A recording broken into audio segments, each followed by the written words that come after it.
how can you go to bed with this? Because so I mean, I don't know. Okay, I know you are not a psychologist in this area, no, but I think it worries me, because you also have a mother, you have a father, don't you have a family? Now you imagine somebody just take a gun or come to your family and just kill all of them.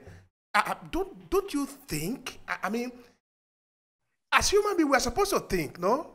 Yeah. Well, some people, they believe that African-American people are 3/5 of a human being and don't deserve to live. Some people, that's the white supremacist belief. This is what Hitler believed. And again, there are some people who would try to denounce Hitler and what Hitler did, but then they turn around and do the same actions. And you have many in government right now. You have many on your TV stations right now promoting this. Again, when these type of things happen, the things that are protecting these people is freedom of speech. And And this is, and and they this also is, enjoy the privilege, the white privilege. yep.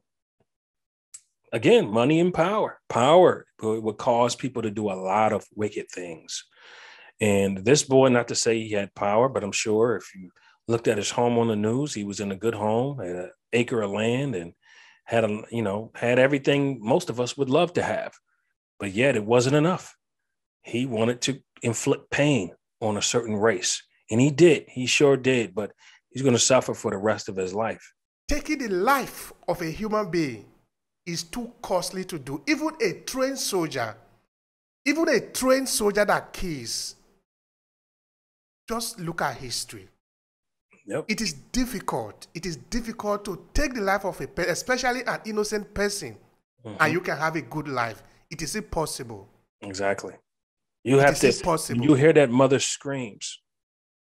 When you hear that mother screams and that mother's pain that you caused that person, or those people, how do you sleep at night? How do you sleep at night? How do you But again, what they say about us, that we're swinging in the jungle and that we're Tarzan and that we are savages. But the reality is, you mentioned, this is the lion mentality, the lion of the jungle mentality, right? So who's the savage? That's the reality. This person, the people who act like this, is the savage, whether you're black, white, whatever you are. If you act like this, you are the savage. That is law, that are natural law. You don't even need the government. That are natural law. You are hungry, you eat. You don't just go and start preparing food that you are not going to eat. It means something is wrong with you. Because the law says you are hungry. That is why you are preparing the food. If you prepare the food and throw it away, there is something wrong with you. You can't say I see a cat because I am a human being. I kill the cat. That is not what makes you a human being. That means there is something wrong with you. So that is why I'm thinking that by the time this guy begins to do all these things, because this is something that has been happening, there are a lot of psychologists out there that should be able to figure out something. I'm not saying he should have been in prison, but at least he should have been monitored. Right. I agree. Unfortunately, the health system and the prison system are almost two different things in this country. So it's one of those things where he was able to sift through the system, so to speak, and be able to commit this crime. And he even posted a manifesto, and, again, people ignored it. And he actually did what he said he was going to do. And now the innocent people have paid the price. Yeah. And that is not what is the most interesting part of it. Actually, the most dangerous part of it. Do you think that something is being done today to avoid another one? Because we said it's not going to happen again, but it happened again and again and again. Right. Where are they going to kill another maybe 20 people, innocent people just walking around? Because the United States, for God's sake, you should be free in your country.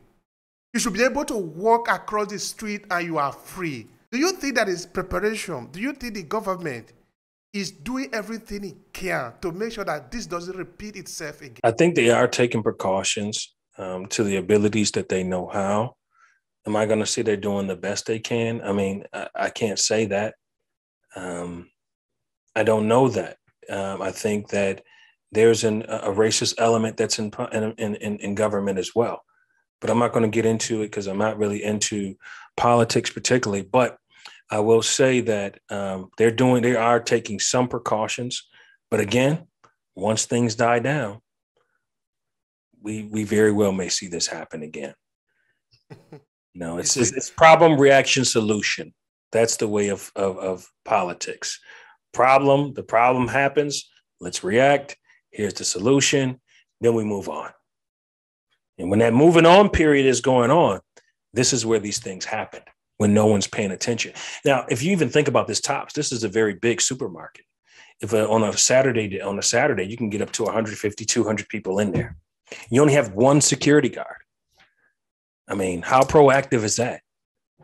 That's not very proactive. One security guard. And this is why this happened. One security guard who can be possibly watching over 200 people. That's not even safe for that one security guard. So there's things that have to be looked at in regards to security in supermarkets, churches, all different types of things at this point. You know, you can't even worship for free at this point because a mosque was attacked as well some time ago. So we have to understand that this is far deeper than, just black and white. Is political. And it's also just these theories that are going around brainwashing these children. I'm not going to even give this boy mental health. I'm not going to give him mental health because he planned this whole thing out. He made visits here back 4 months ago. He's been planning his attack for a time. Okay. And he thought it out. This was not mental health. And even right now, I don't know if you've seen, brother, but his family members are saying that COVID did it to him. The fact that he was isolated from everyone during this COVID period for the past 2 years, it drove him nuts. Or then the fact that he was so paranoid about catching COVID. Then he caught COVID, and then he was really paranoid. And then so he forgot that COVID is not the same as African people.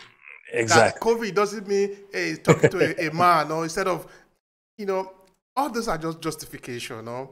Yeah. But actually, what I'm interested in now is that because the people that are always the victim, they are always the victim. Mm-hmm. Something should be done. Because, okay, now, why I'm stressing that is this. If the police are sort of happy to, protect him, this is now we're going to do the work of the police. You don't kill somebody, and you have the right to go to court, to be tried in the lawful courts, no? But if you are an African American, you are a person other than white. If you have a gun, you are a threat to the law. Now they quickly shoot you. If they are doing this, it means they are saying that next time you can do it. After all, nobody's going to kill you. But you have the right to be present before the law court, which actually, this is supposed to be the right for everybody. Right. But again, I come to it again. Because the police happen to kill people all around other than the white people, that is why we are putting the question like this. Right. What is going to be the consequence of somebody, of 18 years old boy, taking off a gun and killing 10 people? What are the consequences for so that another person doesn't do it next time? What they're saying is life in prison is the maximum that they can do. In New York State, they don't do the death penalty. Many people are saying, screaming death penalty. I don't know if that's going to happen. But I will say that a person who's done something like this, may God have mercy on him. And that's all I can say. I'm not going to condemn no one, but you reap what you sow.